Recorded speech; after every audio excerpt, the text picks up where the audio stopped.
જૂનાગઢ જિલ્લાના માળિયાહાટીના સામૂહિક આરોગ્ય કેન્દ્ર ખાતે આયુષ્માન શિબિર અંતર્ગત સર્વરોગ નિદાન કેમ્પનું સફળ આયોજન કરવામાં આવ્યું હતું।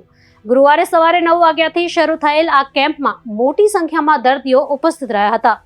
આ કેમ્પમાં જનરલ સર્જન, એમડી મેડિસિન, સ્ત્રી રોગ નિષ્ણાત, બાળ રોગ નિષ્ણાત, સ્કિન સ્પેશિયાલિસ્ટ, માનસિક રોગ નિષ્ણાત, કાન, નાક, ગળાના નિષ્ણાત, દંત સર્જન અને આંખના નિષ્ણાત જેવા વિવિધ ક્ષેત્રના તજજ્ઞ ડોક્ટરોએ GMERS મેડિકલ કોલેજ જૂનાગઢ તરફથી હાજર રહ્યા હતા।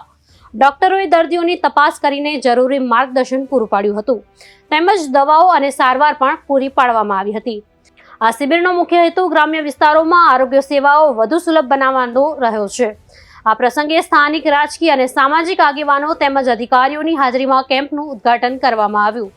બહોળી સંખ્યામાં દર્દીઓએ આરોગ્ય શિબિરનો લાભ લીધો હતો અને આયુષ્માન યોજનાની સેવા પ્રત્યે સંતોષ વ્યક્ત કર્યો હતો। ઇરફાન મેડા, મેડિકલ ઓફિસર માળિયાહાટીના આજ રોજ CSC માળિયાહાટીના ખાતે આયુષ્યમાન ભવ અંતર્ગત આયુષ્યમાન મેળા કેમ્પનું તબીબી કેમ્પનું આયોજન કરવામાં આવેલ હતું। તે અંતર્ગત GMERS મેડિકલ કોલેજ તરફથી અલગ અલગ વિભાગના ડૉક્ટરો જેવા કે બાળ વિભાગ, મેડિસિન વિભાગ, સ્ત્રી રોગ વિભાગ, કાનના ગળા વિભાગના ડૉક્ટર, જનરલ સર્જન, માનસિક વિભાગના ડૉક્ટર અને ચામડીના વિભાગના ડૉક્ટરો આવેલ હતા। તેણે અલગ અલગ વિભાગના ડૉક્ટરોએ દર્દીઓને વિશેષ સેવા આપેલ હતી।